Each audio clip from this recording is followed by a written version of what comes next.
us your feedback. We would love to hear your thoughts to keep improving and working on the system. In April of 2019, we launched the Rainbow is Magic event. This was one of the most appreciated events from our community. One key aspect that was well talked about in the community was the drone skin, the cute little cat that we've had. So I'm really excited today to announce that we'll be bringing drone customization to the game. First off, it will launch in the Battle Pass, but stay tuned because it will be also available in events and also in the store in the future. So to design Solis' device, we were looking for something that needed two hands to be operated and something that wasn't going to take too much of the vision space. So we thought about augmented reality. We were very excited with all the modern visual that it could add to the game. Solis kit is made of three main parts: the helmet, the bracelet, and the gloves. So when the helmet turns on, the screen switches from transparent to glowy yellow and the HUD elements start to show for the user. The second part is the bracelet. It's used as a placement tag for the AR interface. And this AR interface is shaped as a 3D ring. It's used by Solis to interact with the gadget. The last part is the scan, and the scan is the middle part of this AR interface. And when the scan is performed, you have this pulse of 3D lines that starts and fades in the distance, giving the position of every electronic device on its way.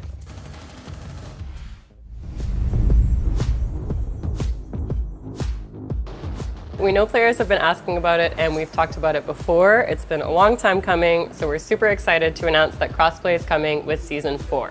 PlayStation and Xbox players will matchmake together and benefit from lower wait times thanks to the larger matchmaking pool.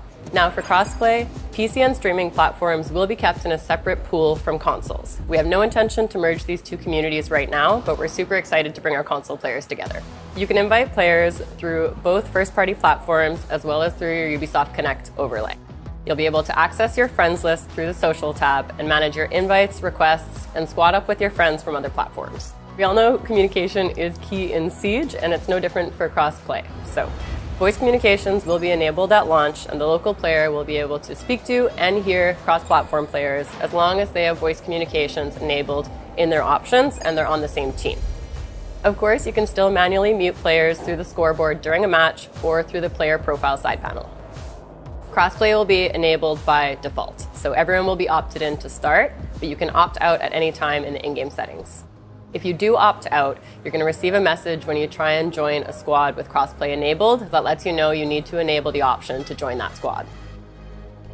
Crossplay isn't the only thing that's coming this season. We're super excited to announce that cross progression is another feature hitting Siege this season. This is thanks to a data migration that's happening with the season launch. So the first time you log in, you'll see a pop-up that lets you know all of your data now lives in the cloud and is accessible from any platform anytime. So keep an eye out because we'll be posting our cross-platform synchronization blog that's going to detail how all of your different save data is handled for each case. For example, your in-game options will remain specific to each platform, as will your equipped loadout. But your packs, operators, skins, and progression will be shared across all platforms and accessible anywhere. Your rank history will be shared between similar platforms. So PC and streaming platforms will be kept in a separate pool from consoles. The highest rank achieved during the season on any console platform will be carried over to all console platforms, and same goes for PC. So for credits and renown, they're going to be added together. So any platform that any player has played on ever is going to be added together and shared. So if you're a PC player playing with 800 credits, but you have an old Xbox account with 200 credits, after the data migration, you're going to have 1,000 credits to spend wherever you like. Penalties will also be shared across all platforms, and the time remaining will be calculated based upon the matches played across all those platforms since the penalties activation. Due to the data migration, we're going to be rewarding all of our players with an alpha pack at the start of the season. Siege has been live for a long time now, and we know some players have moved around. We're happy that those players are going to be able to take back those hours they grinded in Siege and play with their friends on any console they choose.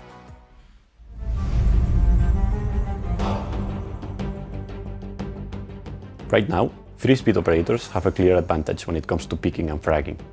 We want to equalize the playing field, as we feel like shooting should require precision and not luck. So this season, we are making it so all the operators will have the same ADS movement speed, which will be the ones from the 3 armor operators. Because of the ADS movement speed change, we are putting together another change to some of the health and speed of the operators. For example, We are changing Sense from a 3 armor operator to a 3 speed operator, because we feel like their gadget functions much better with the speed, and it will help them with the side takes and executes. Another example is Dokkaebi. We are changing her from a 2 armor 2 speed operator to a 3 speed operator, because we feel like with her new speed, she will be able to move around the map and hack the defender's camera much better. Finally, another example is Osa, which we're changing her from a 2 speed 2 armor operator to a 3 armor operator, because we feel like the extra health will help her survive the shots to the limbs, the only exposed parts, while carrying the shield. With the health and movement speed changes, as well as the ADS movement speed changes, we are excited to equalize the playing field and bring much more variety to the operator meta.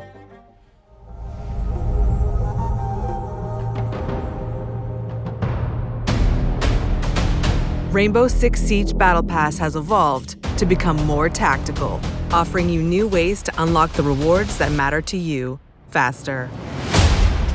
We are introducing a novel progression system that allows you to create a custom strategy based on your interests. As you navigate the map, you can choose what paths and rewards to prioritize. For example, if you main Smoke, you can follow the most efficient path to collect all Smoke-exclusive rewards. Each time you go up one Battle Pass level, you earn Battle Pass tokens. Now you can actively use these tokens to unlock tiles. Exclusive rewards are available to all players on some of the tiles, while Battle Pass Premium owners get even more. New Battle Pass gadgets like the Breach Charge will allow you to forge your own unique path. You can now strategize ways to unlock the rewards that matter most to you, or unlock all rewards in any order you choose. Premium Battle Pass owners receive exclusive perks, including early access to a new season's operator, 30% battle point progression boost, 10% in-game shop discount, and more.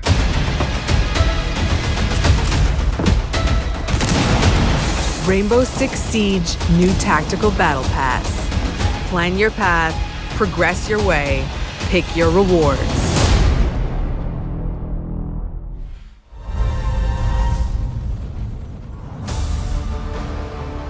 So this is actually one of the first maps we've done that actually incorporates the lore. It's Nighthaven, it's a research facility. The whole map is very, very clean. Even the outside, it has a very corporate feel. But the inside, you'll see, it's like a normal office space with the research lab down in the basement. So the basement only has one bomb site. It's optimized for navigation and flow. And we went for a more optimized design, so it's quite compact in its shape, but there's a lot of entryways from the exterior helipad, and there's lots of ingress and egress that you can actually do to the sites. There's a little Easter egg down there, hiding away, not so subtly. So first floor has 2 bomb sites. It's very clean, there's a cafeteria, there's lots of small rooms, big rooms, there's a warehouse there with some exterior walls. The warehouse is super interesting when you get close to it because it's an open area with a catwalk above it. So what you're gonna find, especially if you're playing on the second floor or you're trying to come in from the second floor, dropping down onto the first floor, you're gonna find it's interesting. The entryways on the catwalk give you some quite interesting sight lines and opportunities for quite sneaky and quite fun kills. Second floor, like the basement, only 1 bomb site. It's a little bit smaller, a little bit more compact. The warehouse is an interesting entry point because you're obviously exposed from gunfire below because of the catwalk. You go into the command center and servers, which are the bomb sites. And there's a couple of breakable walls off of the warehouse catwalk. There's an exterior wall on a balcony that allows you to get in quite quickly and hold some angles, and then there's meeting and electrical. On one of the roofs, there's a risk versus reward run out to reinforce a hatch. Otherwise, it opens up some pretty interesting lines of sight, but you need to, wait for the prep phase to finish, get out, and so break the barrier, get out and go do it. The map should be going into all of the playlists that we normally release upon. It's not the same as any other map. There's unique things in this one, and the map looks superb. The artists, the lighters, everyone did such a great job on this map. I'm looking forward to the reception.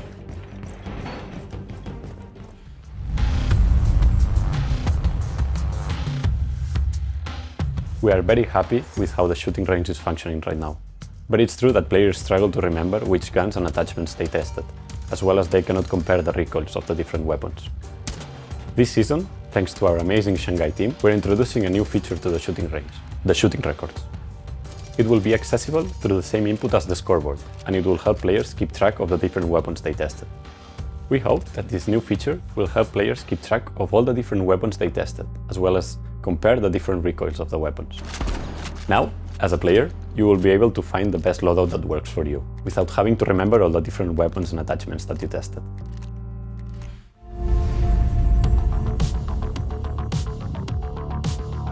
With the new season that is coming, we are very happy to announce that we will be launching the new reputation system. Since 2020, we have been deploying part of it during a shadow deployment to gather a lot of data from our player base in order to provide a sustainable solution for the long term. We will be starting with the first release in a beta display. The scoring will be private to yourself and available for all players. The reputation system will be looking at your gameplay behaviors, but also your interaction that you have with players. Based on that, it will paint a portrait of you and assign a specific standing. Then based on this standing, we will be triggering, during year 8, a set of actions that will be bonuses or penalties. More and more you have a high standing, more and more we will be applying modifiers to you in terms of alpha pack, renown, XPs, and special drops. When we talk about penalties based on your low standing, we mainly talk about game restriction toward the game mode. So for example, a player will not have an access to the competitive playlist, but also the test server, but we will also have restrictions and modifier to the currency, the alpha pack, the progressions. So this first release will be very important and key for our success. We will be informing all players about how they are being perceived by the system, but also by the other players, so that they can act accordingly, but also adjust their behavior or interaction with other players. By providing guidance, information, and by bringing this new standing icon, we will be improving the play experience of everybody. By the way, I want to share with you some data toward the reputation penalties. We have seen a decrease of friendly fire by better guiding and informing all players. When we are looking at the number of rounds impacted with at least one team kill per round, we can see a decrease of 10%. And I'm talking about per round, not per match. So this is great.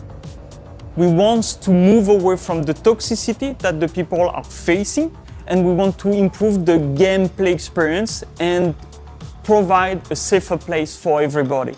This is key. We are very glad to say that we will be removing the friendly fire from the preparation phase. We heard you.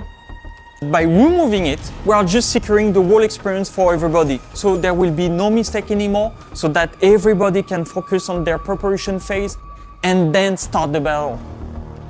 In terms of design, if you shoot at a teammate, there will be no damage, there will be no reverse friendly fire, and the bullet will not go through.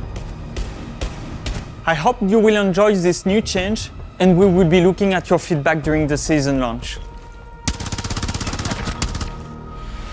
We are always looking at new solutions to bring more security into the game, but also to better protect all players against cheating.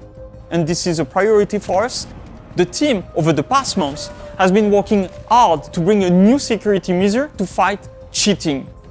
The goal is to decrease the cheating problem that you are facing, and we are really confident in this new solution that we are bringing into the game. We will monitor the effectiveness of it on our player base, on the cheater, and for sure, I will come back to you with some insights.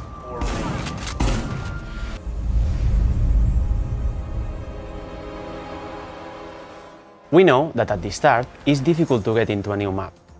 With Emerald Plains, we learned that map ban can be too restrictive in some situations. So, for the entire next season, all the maps will have the same chances of appearance in the map ban phase. When the new Nighthaven map will appear there, you will not be able to ban it. At the end of the phase, the random will decide which is the map played in that game. As mentioned, this change will be applied for the entire season and active in ranked and unranked playlists.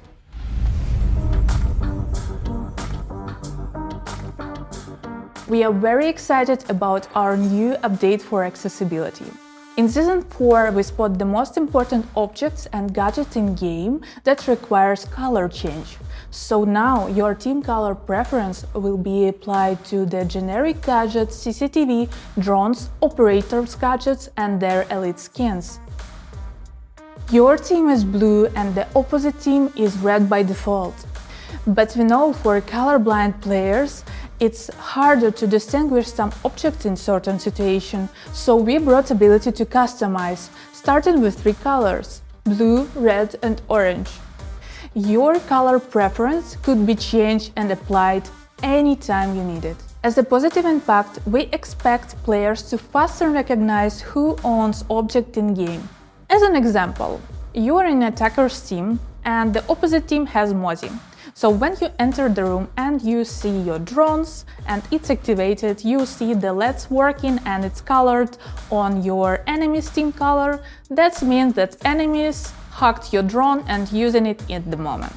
In year 8, we aim to bring more accessibility options, so we are looking how to expand the list of objects, gadgets, lasers, and even bring more colors to customize. This is a process and it's just the beginning.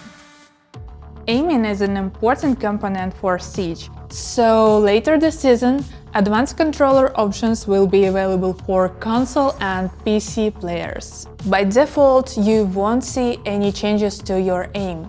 These options intended for more advanced players, so you need to go enable it in a controls option menu. You will have the range of settings to tune your aim to get the feel that you're looking for. These options should help controller players to improve their gameplay performance as well as general comfort. We'll be listening to the feedback you have on this feature, since our goal is to increase flexibility and comfort for different inputs that we have in the game, so stay tuned.